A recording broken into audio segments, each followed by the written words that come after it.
इस गठबंधन के पीछे मकसद है एकजुट होकर 2024 लोकसभा चुनाव में बीजेपी को हराना, लेकिन यह जितना आसान और सीधा दिख रहा है उतना है नहीं। आज एनएन वार्ता एक्सप्लेनर में जानेंगे कि पूरा विपक्ष अगर एक साथ आ भी जाए फिर भी बीजेपी को हराना इतना मुश्किल क्यों है। Earlier we worked with UPA.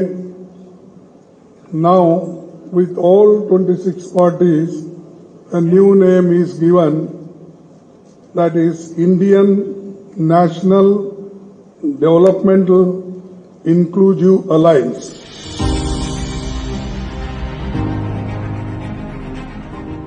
Bengaluru में हुई विपक्षी एकता की बैठक में विपक्षी दलों के गठबंधन का नाम इंडिया तय किया गया है, जिसका मतलब Indian national democratic inclusive alliance है।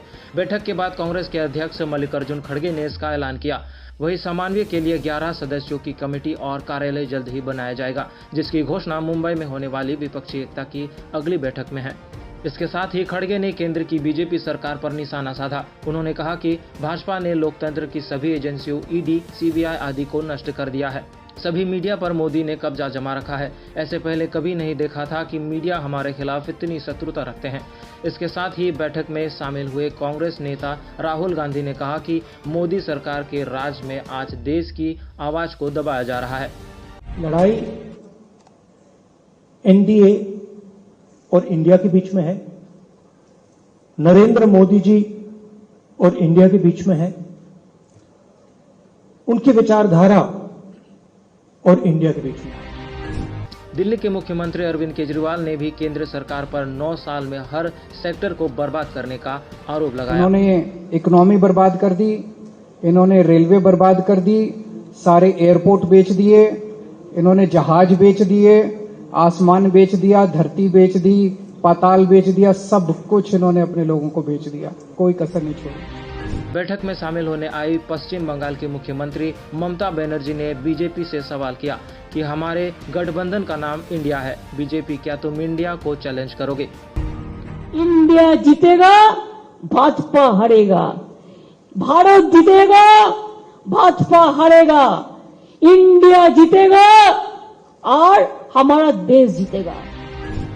तो वही लालू प्रसाद यादव की पार्टी आरजेडी ने ट्वीट कर कहा कि विपक्षी दलों का गठबंधन भारत का प्रतिबिंब है और अब भाजपा को इंडिया कहने में भी पीड़ा होगी। दरअसल 2024 के आम चुनाव में भाजपा को हराने के लिए विपक्षी के 26 दल एक साथ आए हैं। सभी दलों ने बैठक के जरिए चुनाव को लेकर रणनीति बनाई। इस गठबंधन के पीछे मकसद है एकजुट होकर 2024 लोकसभा चुनाव में बीजेपी को हराना, लेकिन यह जितना आसान और सीधा दिख रहा है उतना है नहीं।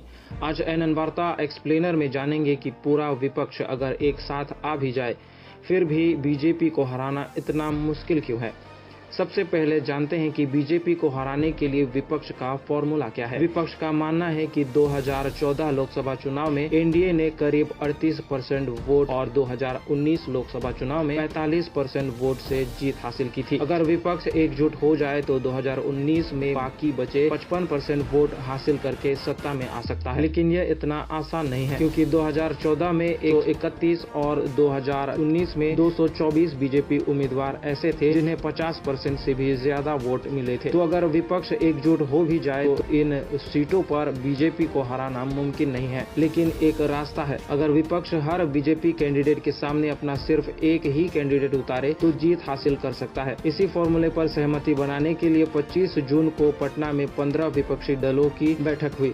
इसमें 6 प्रमुख क्षेत्रीय दल भाजपा, बीजू जनता दल, वाईएसआर, कांग्रेस से टीडीपी, आईआरएस और जेडीएस के नेता शामिल नहीं हुए। लेकिन विपक्षी एकजुटता का इतिहास देखा जाए तो इससे विपक्ष जीता तो है, लेकिन आपसी केमिस्ट्री न होने के चलते सरकार चलाने में असमर्थ रहा है। इमरजेंसी के बाद हमने 177 में हुए लोकसभा चुनाव में 10 विपक्षी दलों ने मिलकर जनता पार्टी बनाई। हर सीट पर कांग्रेस के खिलाफ एक उम्मीदवार उतारा। यह फॉर्मूला काम आया और विपक्ष ने जीत हासिल की। प्रधानमंत्री बने मोरारजी देसाई, लेकिन आपसी टकराव की वजह से महज 3 साल में ही सरकार गिर गई। 89 लोकसभा चुनाव में एक बार फिर विपक्ष एकजुट हुए। गठबंधन का नाम पड़ा नेशनल फ्रंट। इसने राजीव गांधी के नेतृत्व वाली कांग्रेस को धूल चटा दी। प्रधानमंत्री बने वीपी सिंह। हालांकि आपसी मतभेद के चलते ये सरकार भी गिर गई।